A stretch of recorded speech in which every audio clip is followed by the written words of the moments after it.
All right, guys. Welcome to the Deer Shop Podcast, presented by Siman Brothers Outdoors and the Leaky John Boat Company. He went and watched a movie that has a $200 million production budget, and then the next thing he watched was our video on YouTube that has a $0 production budget. This is the first buck I've shot in over 10 years. Your track job was the first fun track job.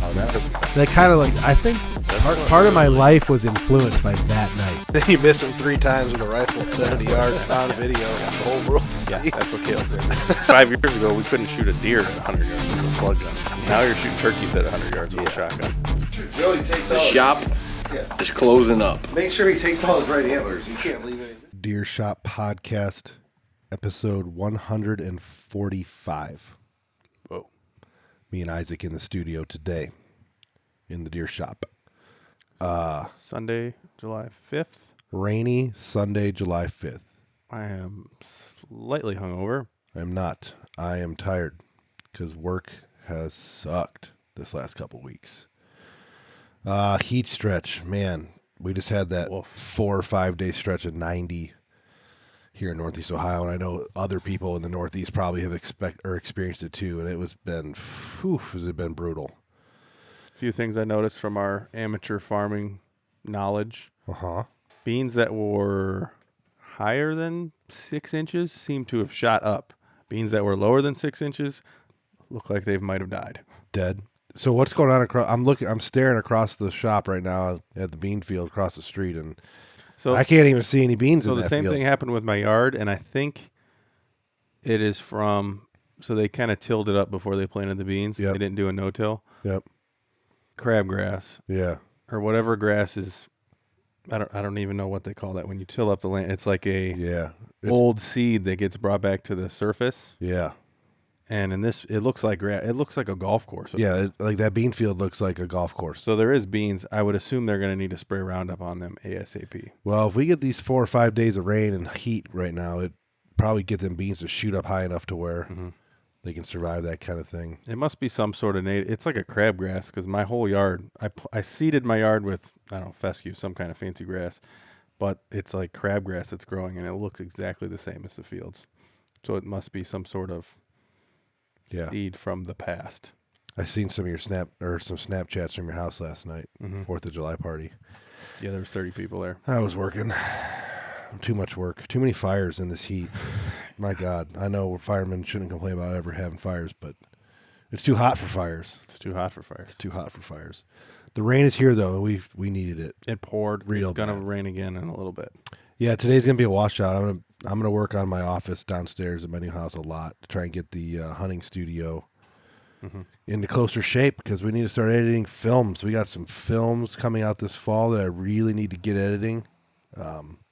3 different buck story films, I think. Myself, I'm going to do. Luke. And then I think I'm going to combine Tyler and Gore into one and try and get them to do it together kind of thing. I think just to tell some stories. Cool little angle, yeah. Have them each tell their story because it technically wasn't Tyler's biggest buck, but close. It's like the buck of both of them shot like the bucks of their lifetime, even though it wasn't Tyler's biggest. It was the best story, and it was Gore's biggest and best story. And it's a cool story to share. And there's not a ton of hunting footage. I mean, I caught Tyler's on camera, which is actually Tyler's does have a good amount of a couple years worth history, of hunting that deer. But I don't know. I'll see. But I got to get the studio done so I can get to work on the videos properly. Jay's video is coming out soon, right? 3 weeks. We're gonna be talking about that here soon. I think next week's podcast will be all about Uncle Jay and his moose hunt. And I got to get some. I got to talk to you about that. I got to get some promotional stills from next week. We're gonna have a double feature with Jay. We're going to do a moose hunting podcast, and then we're going to talk about he's got some other stuff to talk about with current affairs in the whitetail world, mostly Iowa. Yeah, he's hard up on the Wayne National Forest stuff, though, too, right? He's real. Iowa's trying to legalize crossbows. Boo. So Iowa's trying to legalize crossbows, but they just got rid of cell cams on public, right? For the most part, I believe. So that's kind of 50-50 split there. Well, one's way left-leaning and one's way right-leaning. Yeah, but you can see who's controlling the lobby of the people that shoot crossbows don't give a shit what happens on public land. That is true, and I've also seen some chatter. That's outfitters, that's landowners, that's people that imagine being an the outfitters want the crossbow. Yeah, imagine being an outfitter in Iowa. Yep. Your clientele base doubles all of a sudden if crossbows are allowed. Well, if you use Ohio's number, it doesn't double. It's 70% of the hunters here so use people crossbows. coming to hunt. And I don't know what states around Illinois, Kansas, Missouri, which ones allow crossbows, but I'm sure the high dollar I think outfitter Kansas does. flock to those states because, like, the rich dentist types. Yeah. They flock to an outfitter in Kansas because they can use a crossbow when obviously they're not going to go to Iowa. So, yeah, I mean, it's unfortunate. We've beat it up, but we'll just beat it up a little bit more. The money is going to control what the states do whitetail regulation wise and not the biologists. Mm-hmm. I got into a long conversation with a person on, and if we have time at the end of this podcast, maybe I'll read that one off too.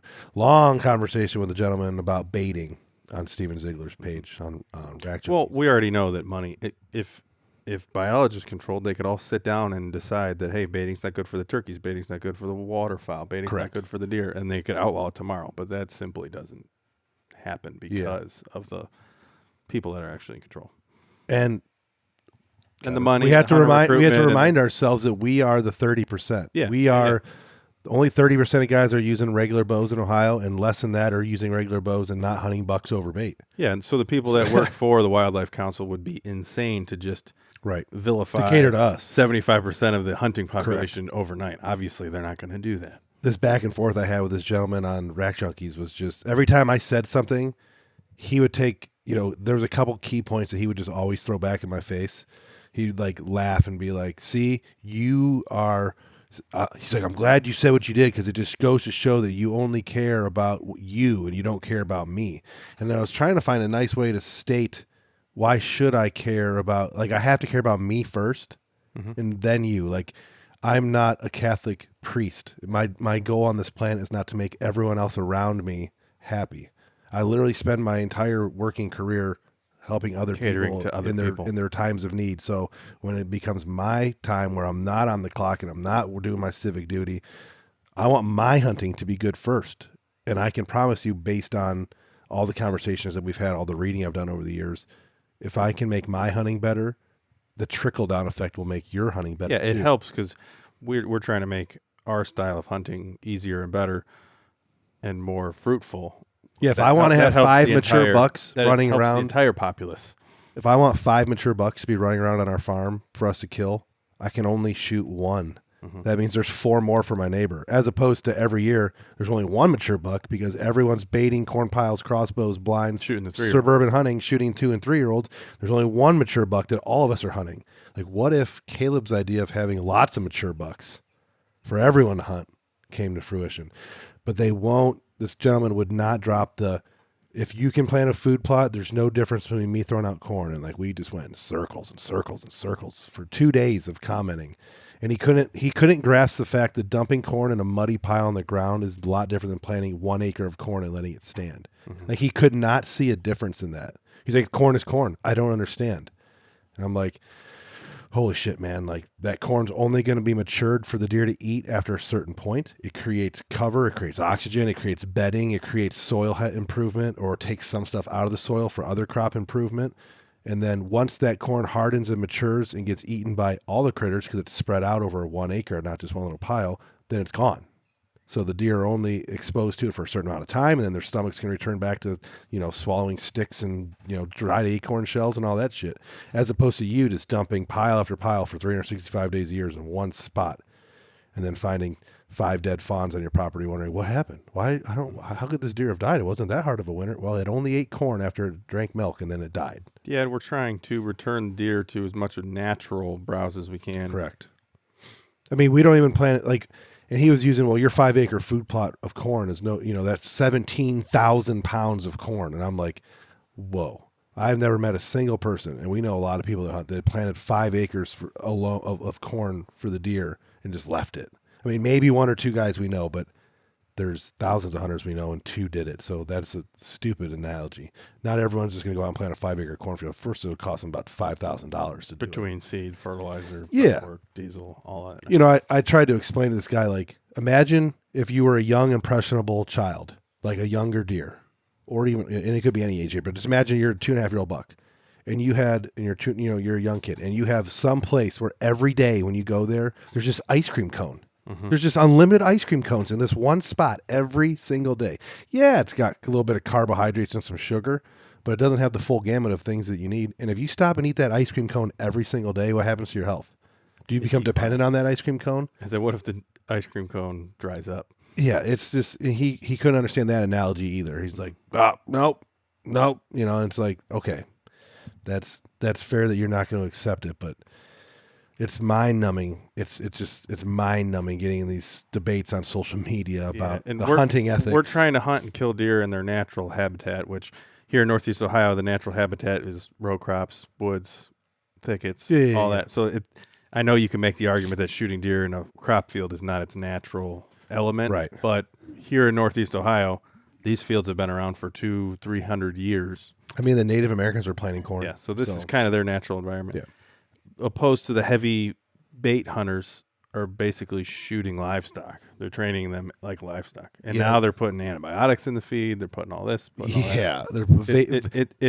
come to the point where it's vasodilators. like it's low fence livestock at this point. Yeah, I mean, we're going to reference hunter right here. Of course, obviously, we do every week. We talk about the biggest podcast in the hunting world. But so 5,000 pound feeders. Was that picture a joke, or was that legitimately? No, he bought 5,000 pound feeders. I thought one of them was a 15,000 pound feeder. No, 15,000 pounds total. So 5,000 pound feeders through his farm. Like it's a gravity wagon on stilts. Like it's got scaffolding to get to the top of it. And he's doing it to keep the deer away from his neighbors. But then this is in Ohio. Then they preach hunter recruitment. Yeah, it's in Ohio. It's in Ohio. Yeah. Yikes is right. When they used to be the big proponent of band baiting, which I don't know if they still I don't listen to their podcast because it's 3 hours. I do think at the end of the day they still are proponents of band baiting. It's 3 hours of nonsense that I can't sit through. Yeah. Every week. It's a long conversation.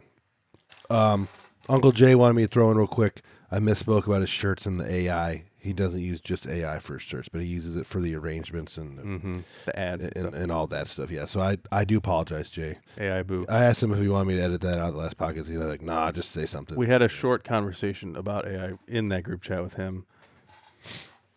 The fake YouTube channels nowadays. Yeah, did I send you? I think I sent you on Instagram. Yeah, that's when we were talking about that. Yeah, like they find a hot trending topic, and then they just use AI to create 25 videos about that topic and splatter them across a bunch of other AI generated channels. That article was about Ronaldo, the soccer player, yep. which he's one of the biggest YouTubers in the world. I think he might be the biggest. Yep. At some point, Meta or whoever controls all this is going to have to ban AI. I think they're trying. I know AI is a huge business thing for Meta, like advertising and stuff.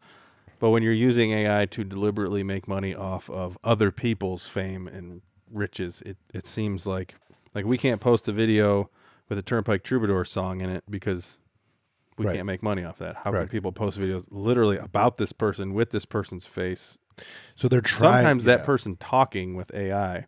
They are trying to find a way, because like it's basically like the best way to describe it is like the TeamU version of products, right? So like you have like a product. Take any product. We have this camera that the podcast is being recorded on, like a Panasonic Lumix GH6. It's an expensive camera. It's a very good camera. It's a sought after camera. They put a research into it. They built this camera with a built-in fan so we can podcast on 100-degree days without it overheating. All this crazy stuff, right? 4K 120, perfect slow motion video.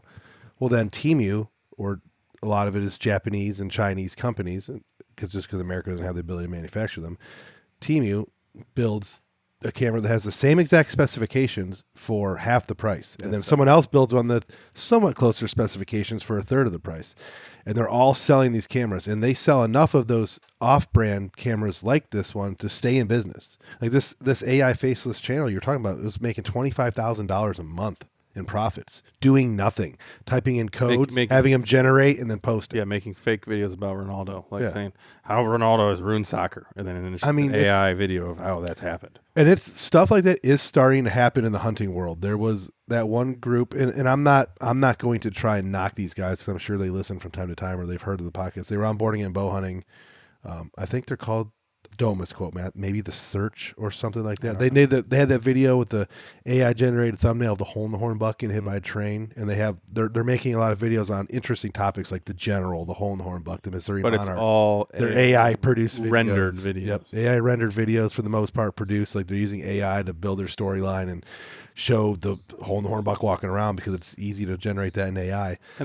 And I think that the fact that that's bleeding over into the hunting industry goes so far against our thoughts and feelings of like, I had to take my camera and go and film a deer. And I wonder, so obviously all these channels and everything are being successful because they're being watched. At some point they're being watched. Advertisers can make money off the views, but are they being watched because of where they're being put? So like the reach of them, like you can't tell me they're all being watched because people search that stuff out and are interested by this AI crap video, or the fact that it's just being put in front of them and they're watching. it's a start. I think it's both.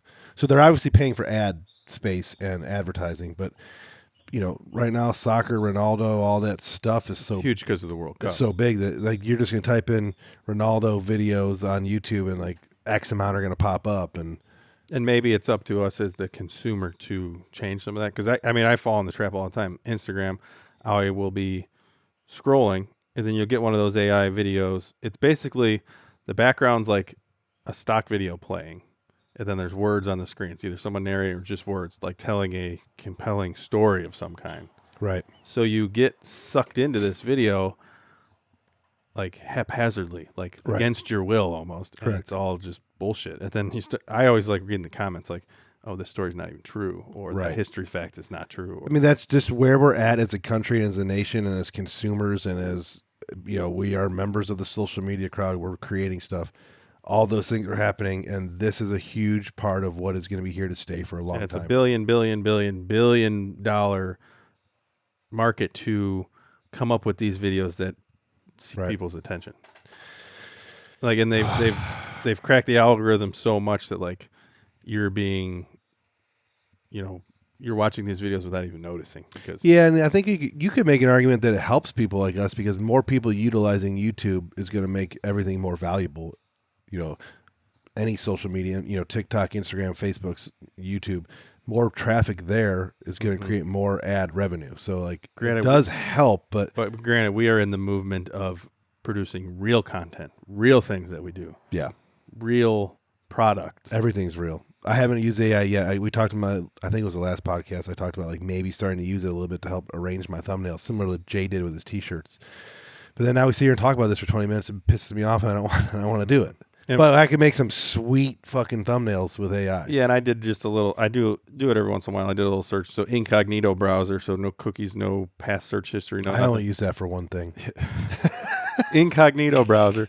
Well, you also can do it for searching for plane tickets, hotel rooms, if you want a rental car or something, because you'll get cheaper prices. Yeah. Regardless, I just went to YouTube and typed. Oh, that's what I meant. Yeah. I went to YouTube and typed in hunting. So just hunting on YouTube. You get a bunch of shorts first, which you got to skip through all those shorts because We hate them. shorts. And then there's probably 10 videos. Kirk Price, Yep. Kendall Gray. Yep. Seek One was actually one of them. So an actual real video that was He uses produced, AI a little real. bit for his thumbnail, I think, but like Yeah. his filming, his content's fucking real. I mean, he's the best deer hunter in the world. the other ones. There was some other channel. I don't even want to give him praise because I clicked on his channel. I hate everything about it. Muley Freak? No, not. This is one of the social media channels. Yeah, Like yeah. they're all comparison videos. Yep. $3 broadhead versus $100 broadhead. Air gun from Walmart frog hunting, like stupid shit like that. And I guess And people I fucking guess love it's him. not stupid shit because there's a million people watching in a week. It's like the Avengers movie. I would never be caught dead watching one, but every single person on this planet besides me has watched them. And they're all AI thumbnails, which drive me insane. Kirk Prices are becoming the worst. That's why I'm afraid to use the AI thumbnail because I don't want ours to look like that. But it AI. would probably help our channel. It's AI. I don't care if it helps the channel. It's just AI slop. It is.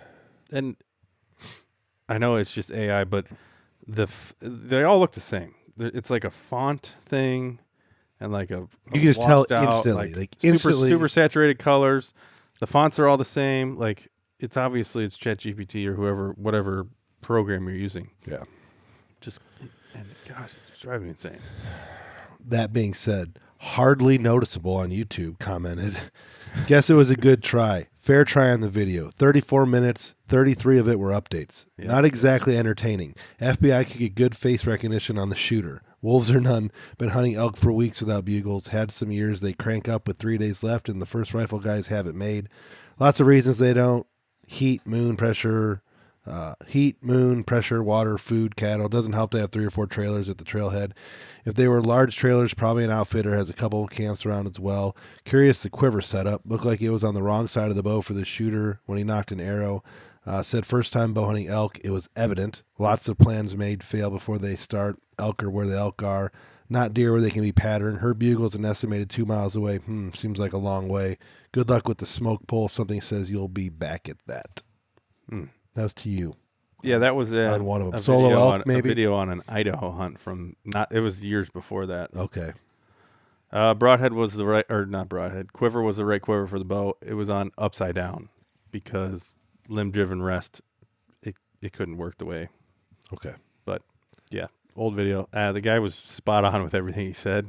Watch the whole thing. Thanks for watching the whole thing. Thanks for taking the time to comment. 34-minute video, and it took him 22 minutes to write that comment, which I can appreciate. I can He appreciate spent there for a while. And yes, my face is in the videos a lot. I don't think the FBI, I mean, we're government workers. Yeah, we work for the government, bro. And well, one thing, self-filming a backcountry hunt, I guess I could set the camera up and like film myself walking around a lot. Jay does that. But literally, it's me filming myself. Yes, there's going to be a lot of videos of me. I've seen that, not to deviate, but I've seen that. I saw it with one of my channels that I kind of like, The Real Bear Grease, Clay and his son. It was solo. It was like first solo elk or first solo bear hunt Montana or something. In the first 20 minutes of the video, there was a cameraman filming him. So it's not solo. It can't be solo if you have a cameraman. That doesn't make any fucking sense, man. I watched that video too. It pissed me off. Pretty decent video, but literally the title is Solo Backcountry Bear Hunt. And there's a cameraman following the whole time. What do you mean? There's a guy. There's another guy with you. You're not solo. You are not alone. Like that's God, wild. why is the world the way it is, Yeah. man? Me and Jay were talking about that a little bit last night. It's hard to find a video that's decently produced of a solo guy hunting by himself. Well, I was going to ask you later, if you watch any of those recommendations, you find anything, but we'll get to that in a minute. Also, it wasn't really the question I was asking in the podcast. I wanted people to send me their own videos of doing that. There isn't any. I didn't want obviously the 10 main guys that do it. Yeah, we've all seen. Catman, Whitetail, Adrenaline, Hunting Pup. I didn't know that guy by name, the do-it-yourself hunter. But then I went to his channel and I'd watched 30 of his videos. Yeah. So I had a conversation with that in my. I want the normal folk. The guy's commenting on Facebook all the time. The guy's commenting on I want to see your videos. So exactly. So I had that conversation with the YouTubers, in my one chat, Born Again Matt and Aaron Olson. They're like, what does Isaac even want? I don't understand what the question is. And I was like, he wants, I said, for example, if you go on, we'll just use them. I could go ask a question. The mobile hunters. You go on there and say, I want to know the best camera arm for self-filming out of my saddle. I will get 50 responses. Right. 50 guys will say, I've been using this one for years. This one's the best. You got to use this one. But all those people who reply have never posted, or we have not been able to find or see where they have a video. I want to see. So if this is the best fucking one that you have used, it's amazing for hunting out of your saddle, but you don't have any videos anywhere that you can link to us, or even if you work for a different company and have whatever it is, how is it the best one of all time if you don't have anything to show from it? I will say every once in a while we'll see a post on, usually not Mobile Hunters because you're not allowed to promote YouTube channel on Mobile Hunters. Oh, well, it was made clear. But other pages will ask for YouTube channels. Self-filmed hunters is a big one for that. And there'll be 20 YouTube pages, and you'll go click on them, and some of them will have videos. A lot of them won't. A lot of them will have I shot a frog with my blowgun. They'll have the trying to be a YouTuber video, which are marginally worse than the people that are actually YouTubers making these videos. Yeah. So I don't. I've been seeing commercials on TV for Facebook groups. Like it is being pushed right now as like the place to be is Facebook groups. Find your thing type blah blah blah. And Facebook pages and Yep. well, obviously Steven Ziegler showed us that you can be very successful doing that with his Rack Junkies, That is correct. which is wild.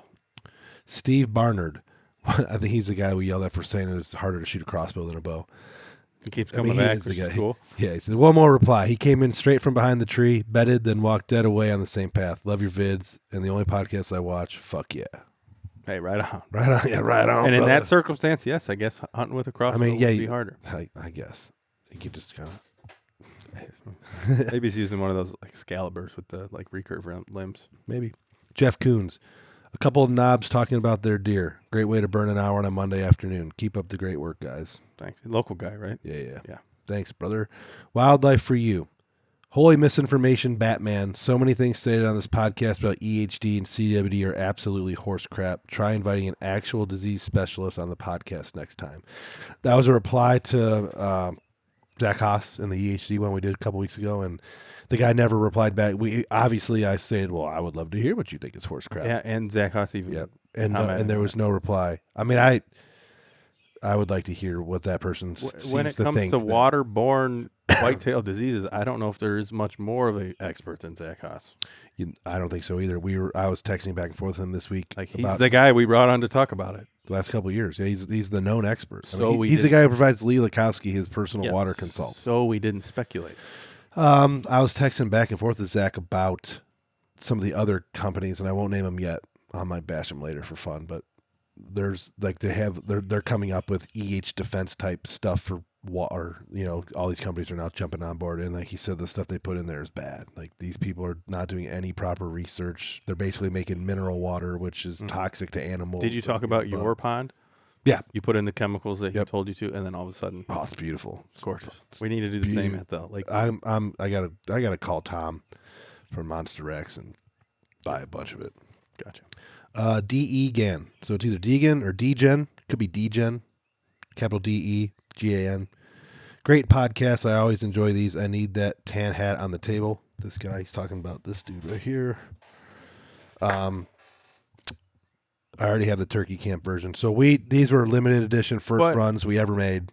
Doesn't Breaking Point have one very similar? No, they have leather patch We gave stuff. one to him, and he wore it a lot. Yeah. So Brennan Nadine from the Breaking Point has always worn this one too. This one's Luke's. He wore this one on. $3 buck kills. Ethan wore it on something 23. I think it's when he shot his. Well, I don't know where it's at now. It's in his house. His only buck. Luke wore it on 10/22 of 23 for splits and 10/25 of 25 for this buck this year. I don't remember what we called it. Yeah, me neither. Curly, Maybe. something like that. I don't know. Whatever Luke buck killed this year, it's going to be in the deer stories, so you got to watch it. But this hat's been worn for some killing. I think I wore this hat in Kentucky when I killed my buck. So yeah, I don't know what kind of hat we modeled it off of. You'd have to. Oh, this might be. The I don't know where we Actually, no. Got her. I don't know where we got her. This hat came out before this one. This came. I guess you're right. Color. You're right. I'm But the original Bear Grease hat came out. I'm wearing a Bear Grease hat.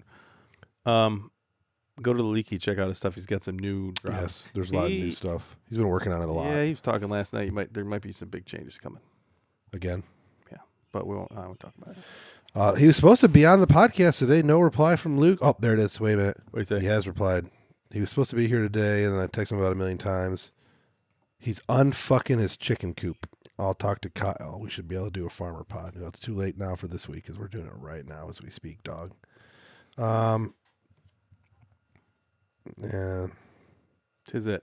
Yeah, that's it from Luke. Time for a big shout out.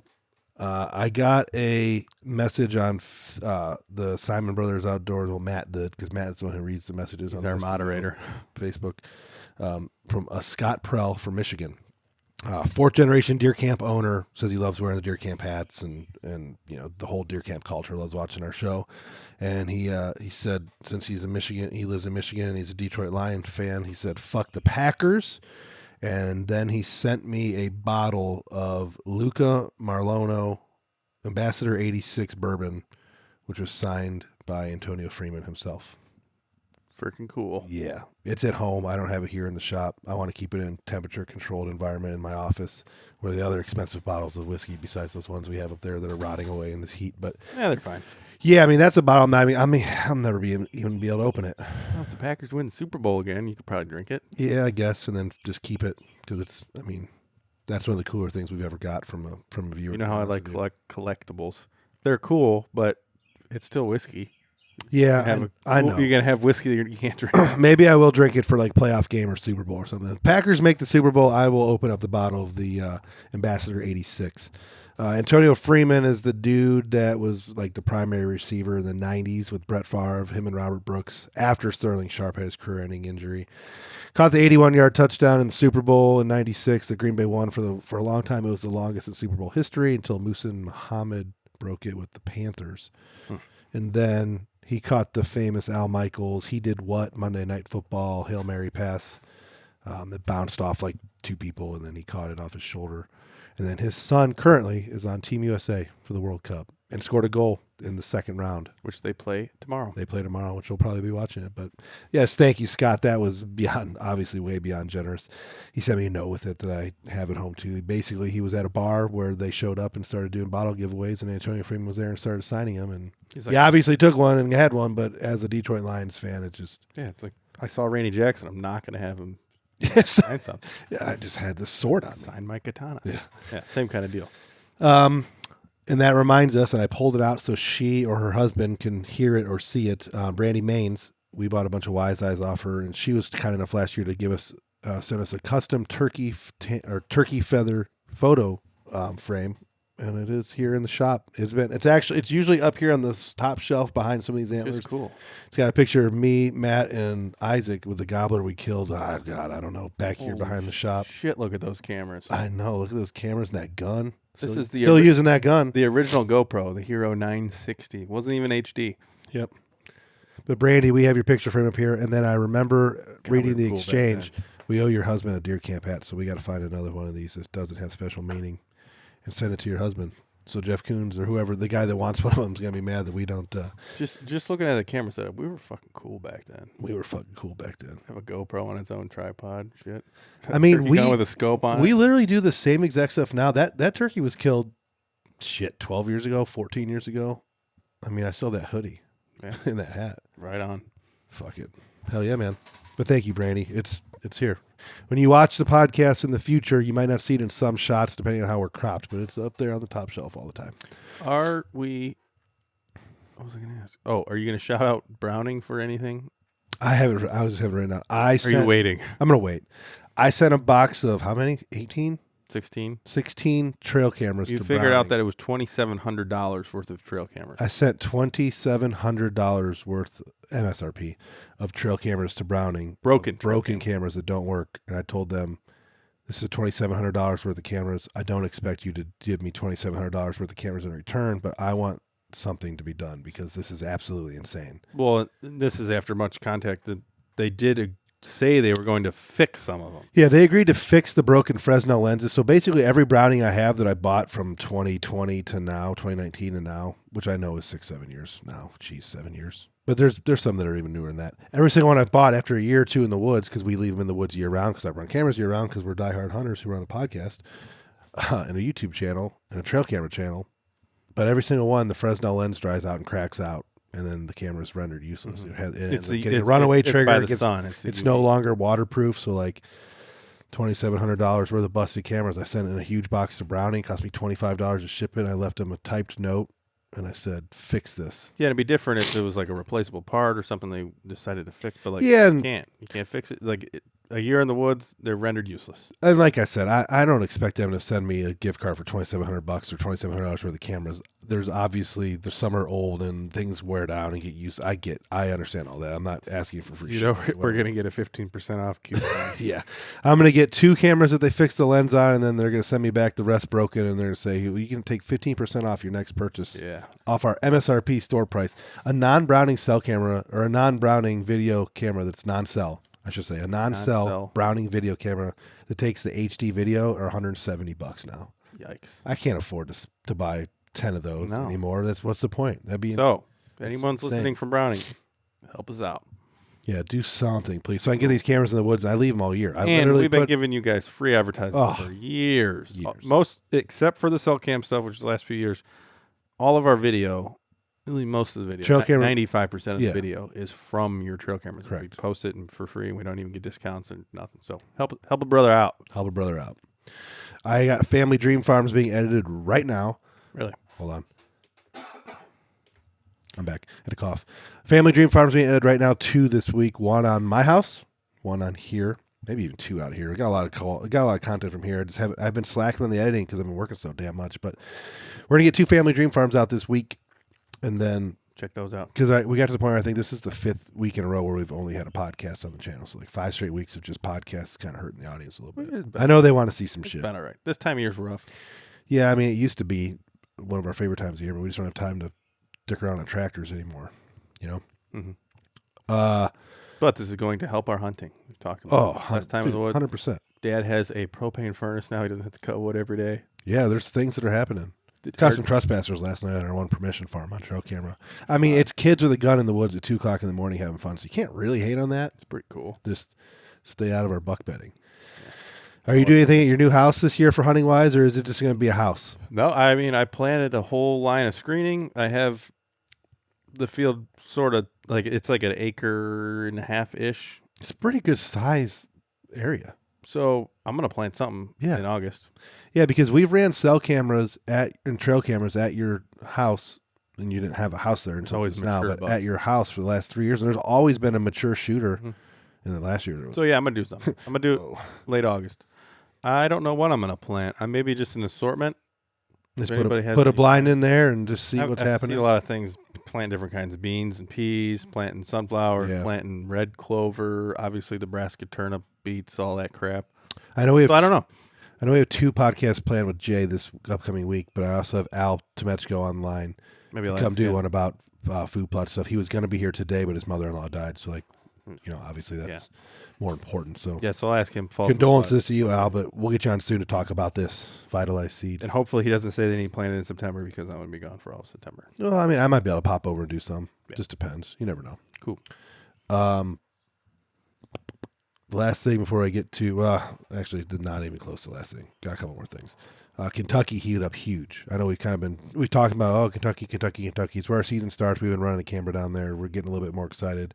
We got a trip planned down there to go. I know we've talked about like a couple podcasts in a row, but bucks, shooter class bucks, like 4 over 125 full velvet shooter class bucks are all hanging out right now down there in Kentucky. So Kentucky's super fucking exciting. definitely a, as the kids would say, a slept-on state.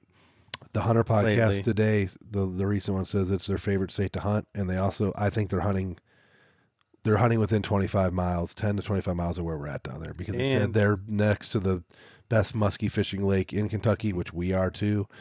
And I would love. low deer density, but big bucks. I know this is me asking for videos again. I'd love to see some public land mountain hunting in Kentucky where they are successful, because everything we see and everyone we know, they're hunting farmland. Yeah, like Private. we are. Yeah, private. We're not far from those public land mountain places, but I mean, we've spent a couple years doing it, and it's miserable. And if We you're don't doing see that, deer.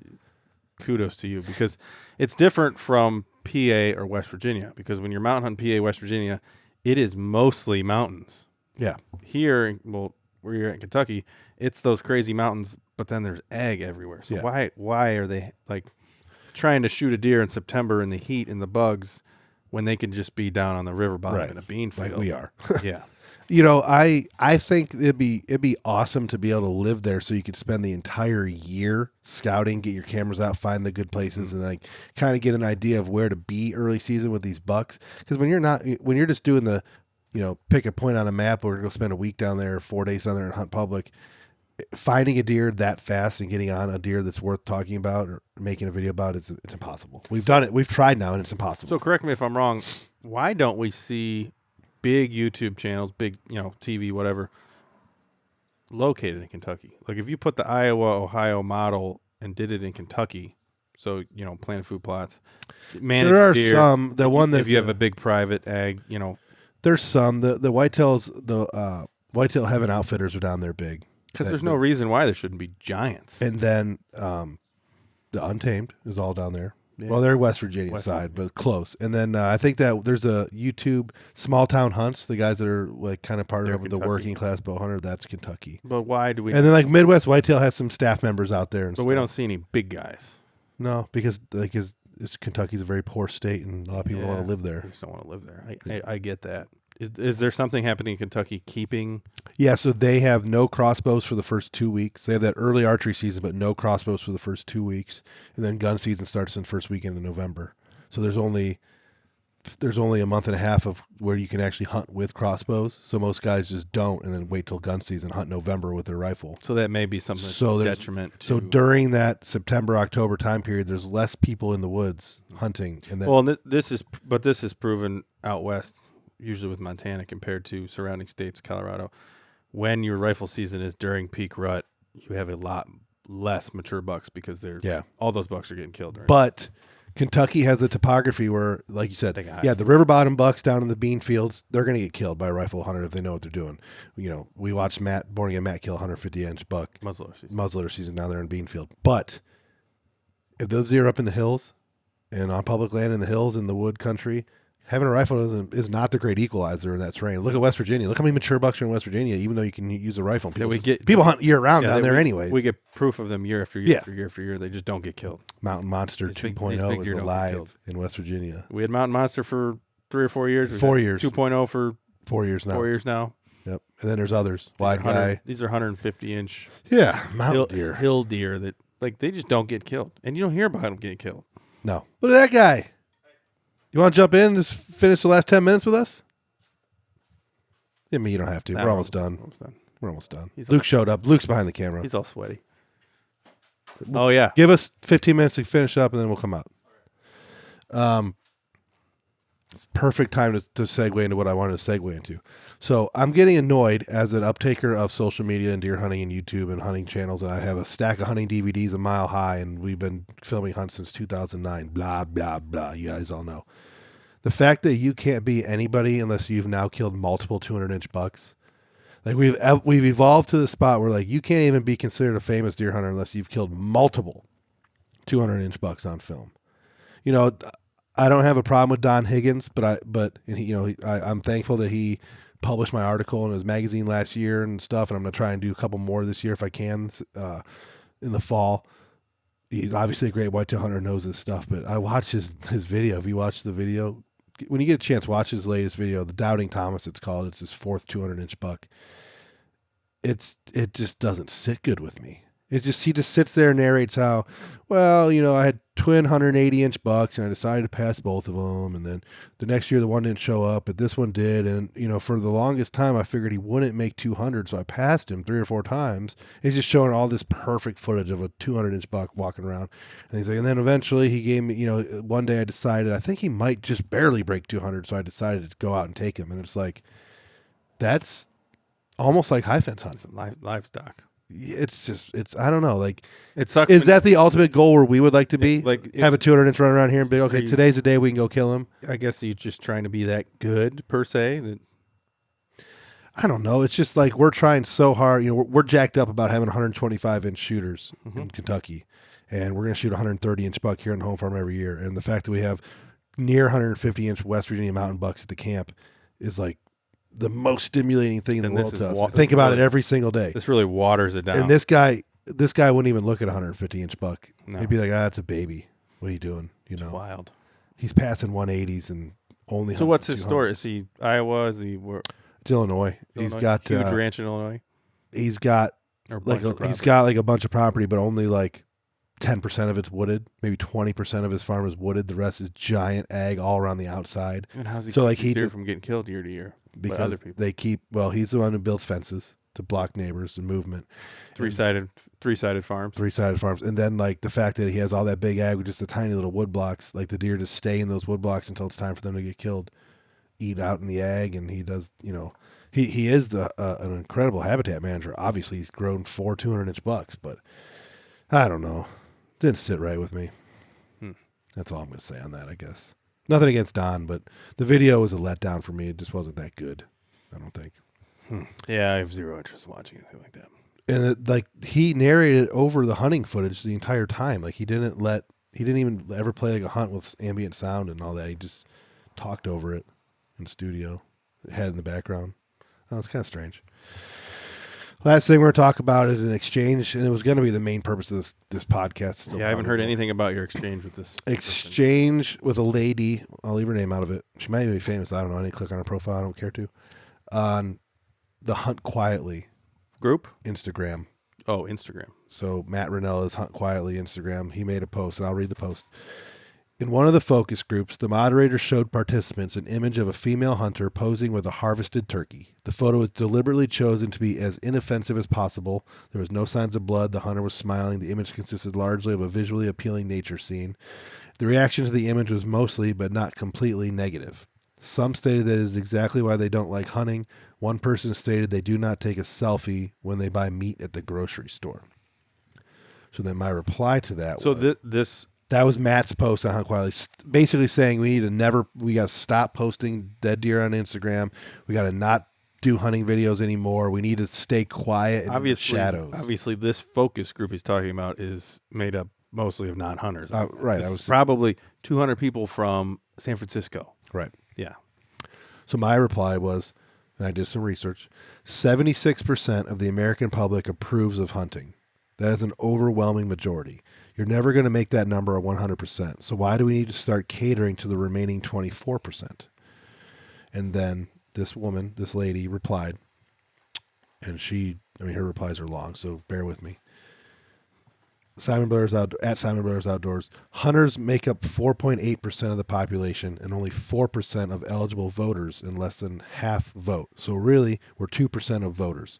Hunting needs the support. Approval is nearing the lowest since 1995. 1994 is when non-hunters banned hunting cougar and bears with dogs in Oregon. And then I replied at this person, your numbers and my numbers don't correlate. Hunters need support, so hiding it will give us that.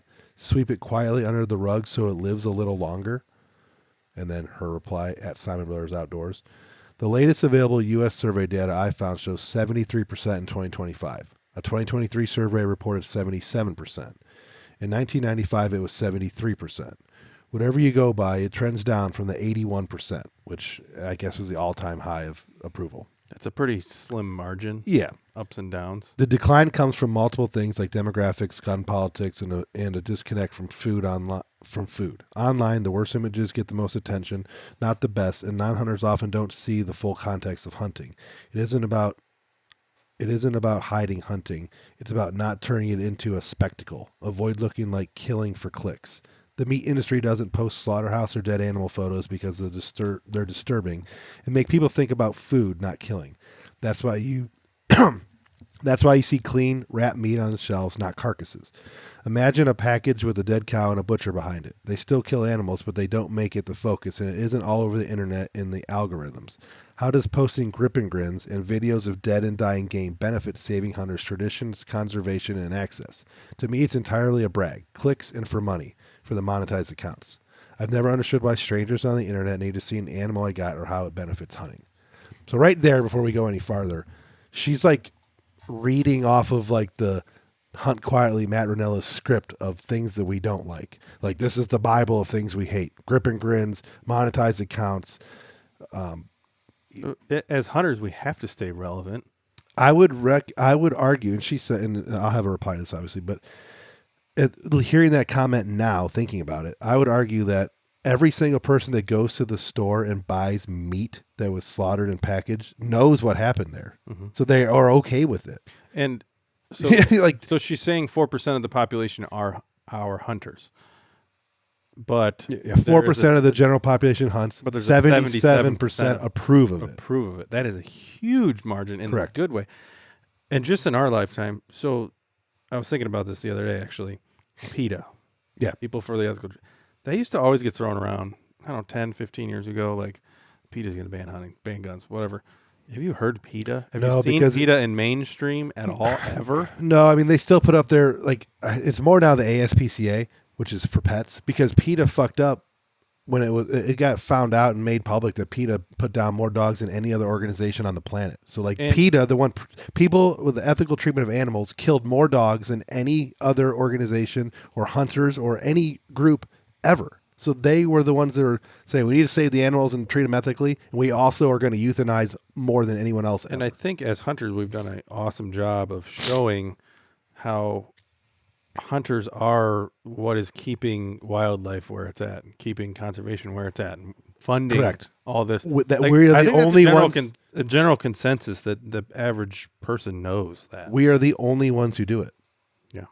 A non-hunter is not going to spend any money on conservation of the animals.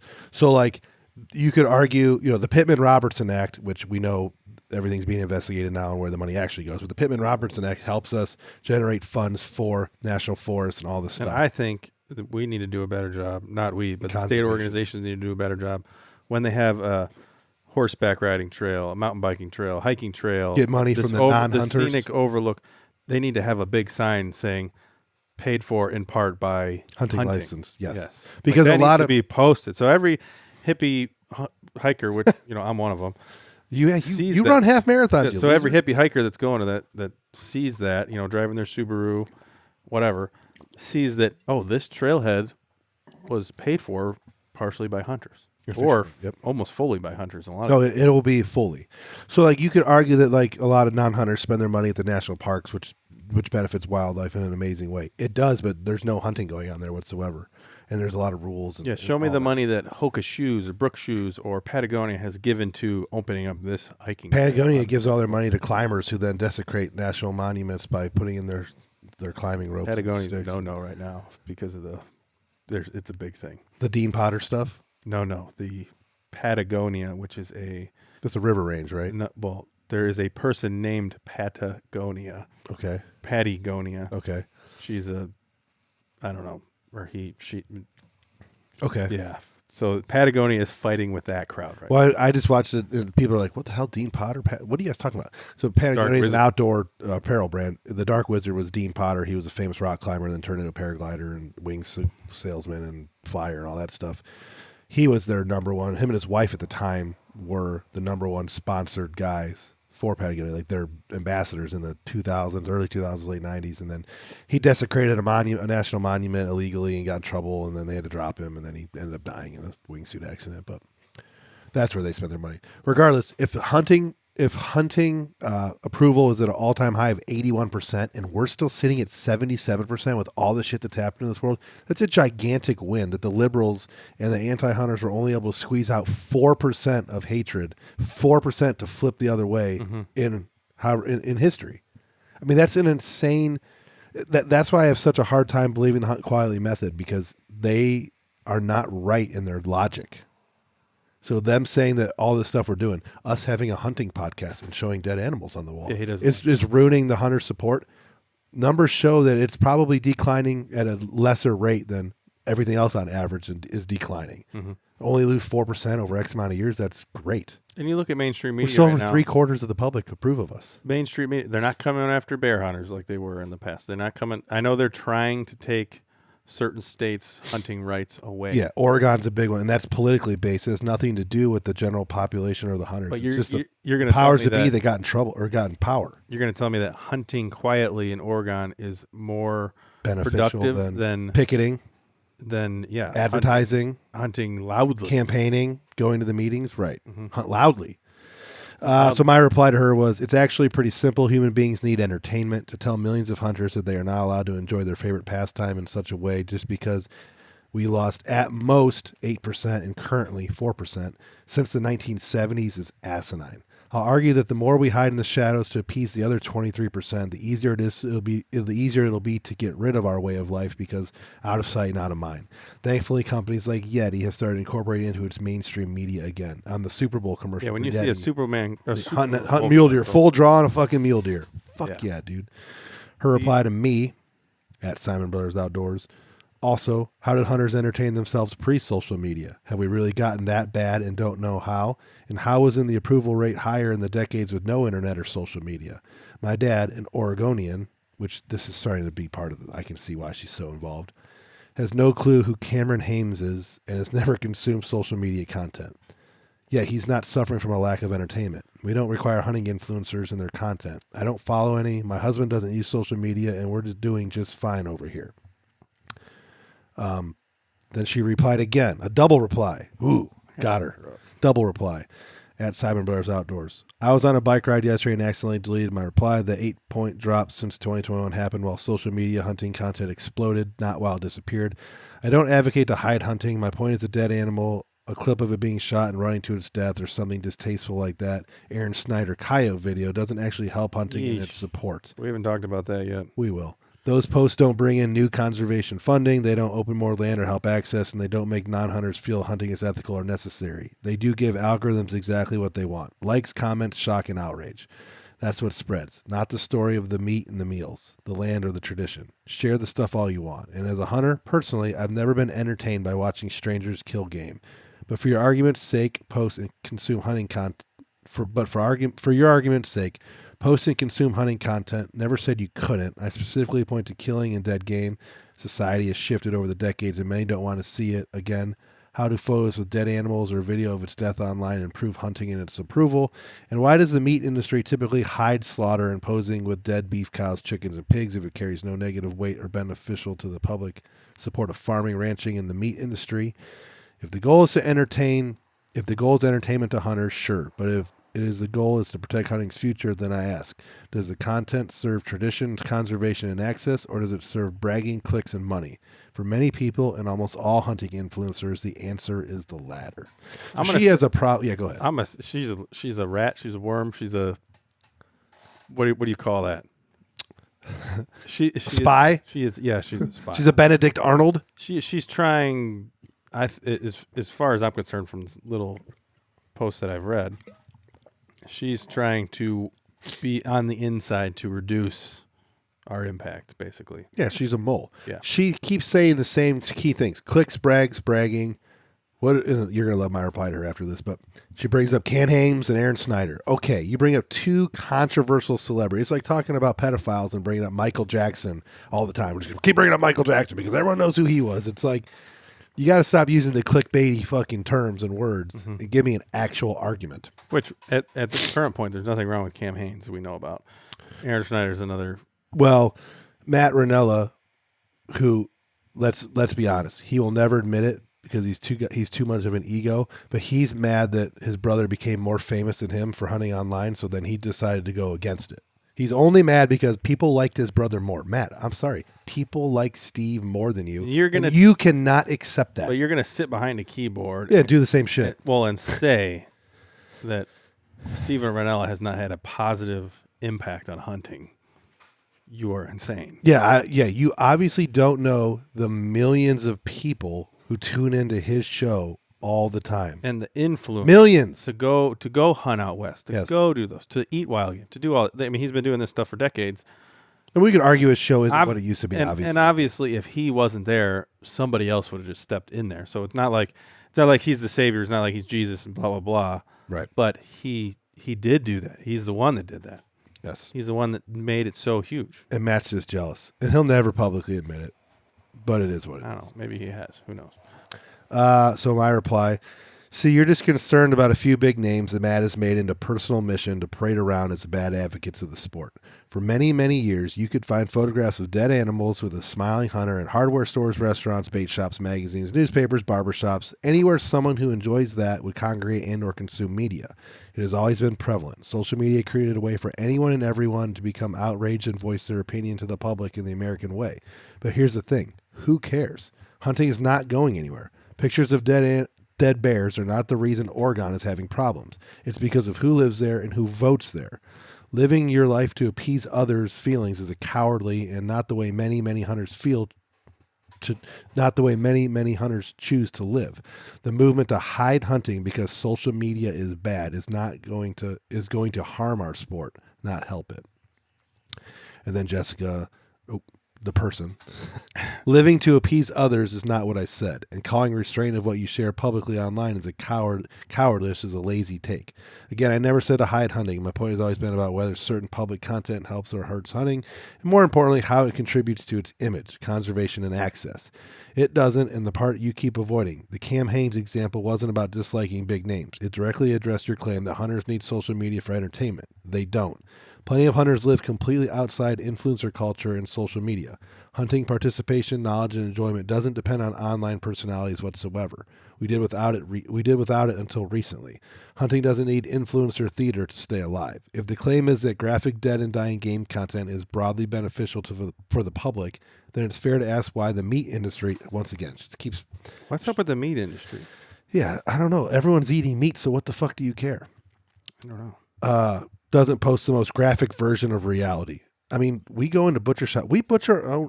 That's not the... Listen, lady.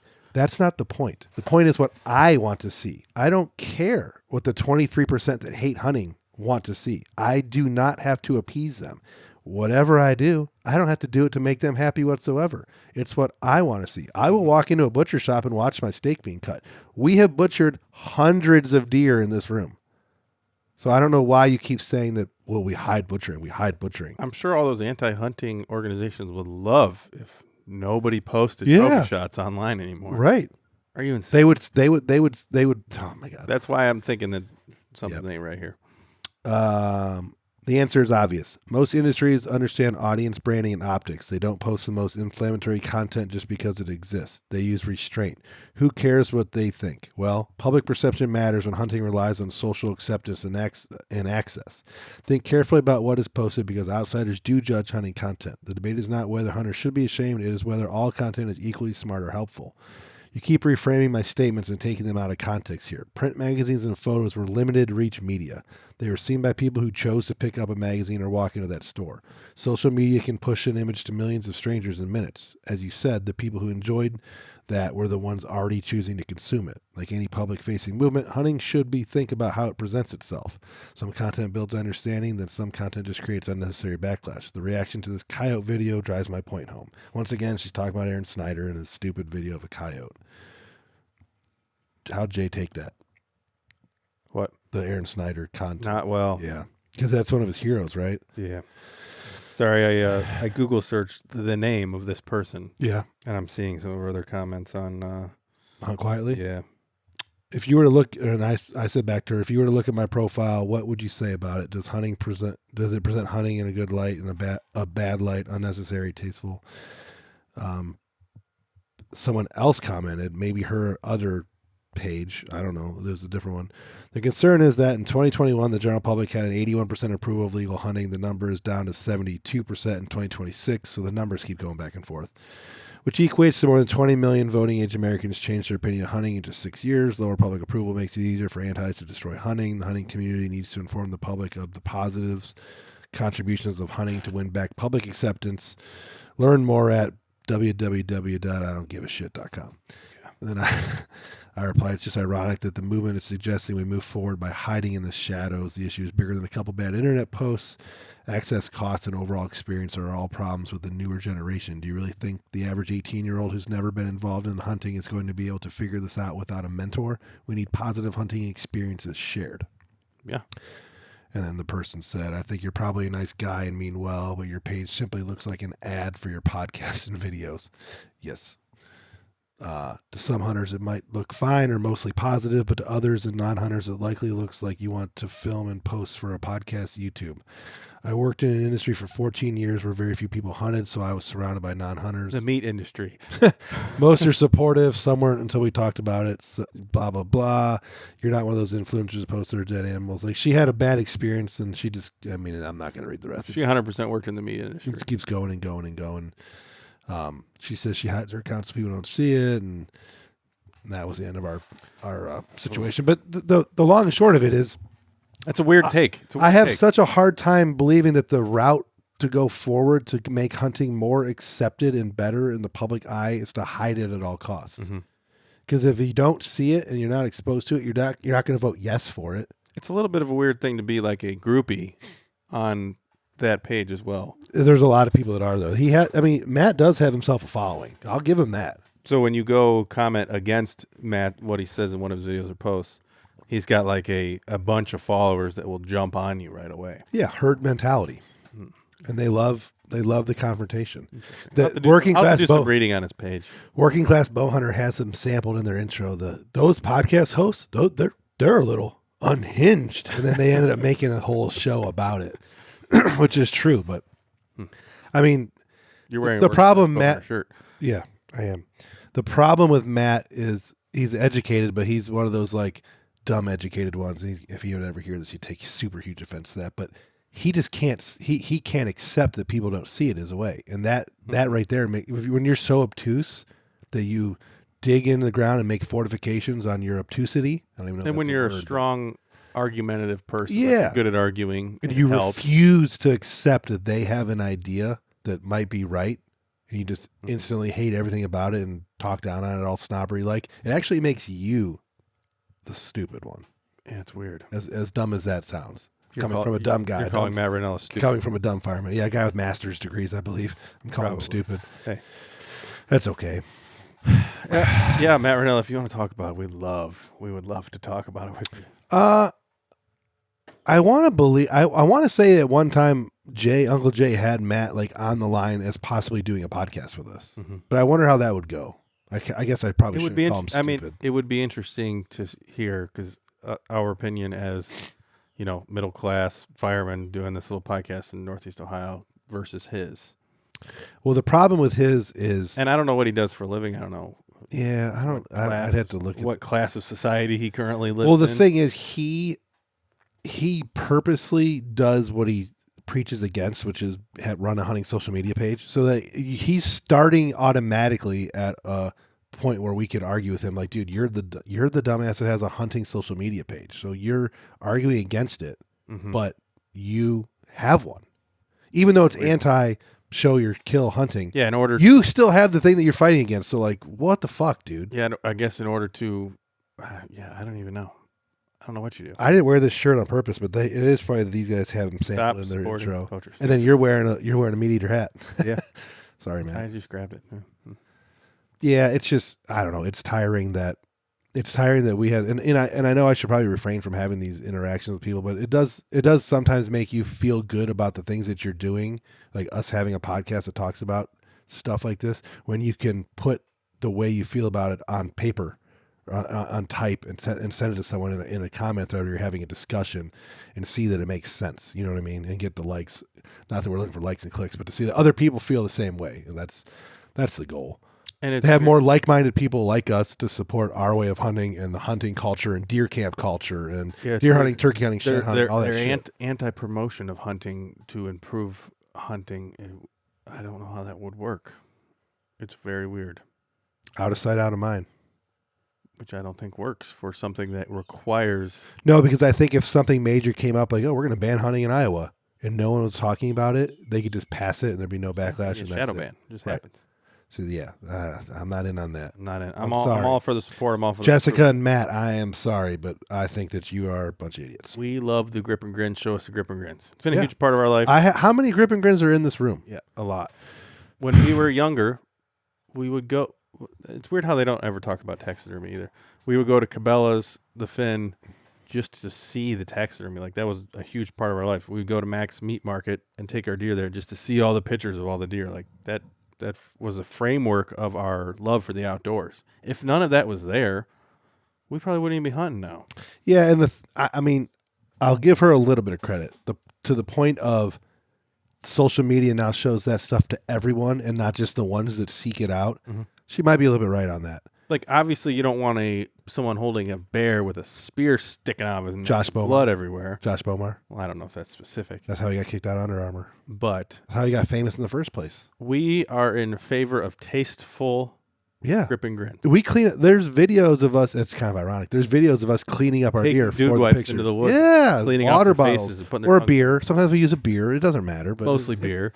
It's our hands are frozen. Beer, hands. Just to make the deer look nice for its final pictures before we stuff it and put it on our wall. If there's a video we post, just this mostly due to YouTube guidelines, we'll black and white a certain video if there's a lot of blood. I've black and whited. I've cut things out. I've not shown kill shots. I've taken the swearing out just because we've reached a point where we had to have a little bit of income coming in to cover some of this expense in order to do this. But they would say we're selling out for that. Nah. We're just making it a little bit more pleasant. We're trying to appease. Well, there's a standard of what I want my stuff to look like too. So I don't want Siman Brothers Outdoors, the Deer Shop podcast. I don't want their content to be gut shot deer and people doing shots out of the rib cage of a buck and riding on its back and stomping coyotes to death. Like that is not the image that I like No. or want to portray ever too. So I want an artsy classic film look to my stuff. We spend a lot of time trying to make our stuff look like classic film. Yeah, like enjoyable to watch. Yes. Aesthetically pleasing to the eye and to the ear.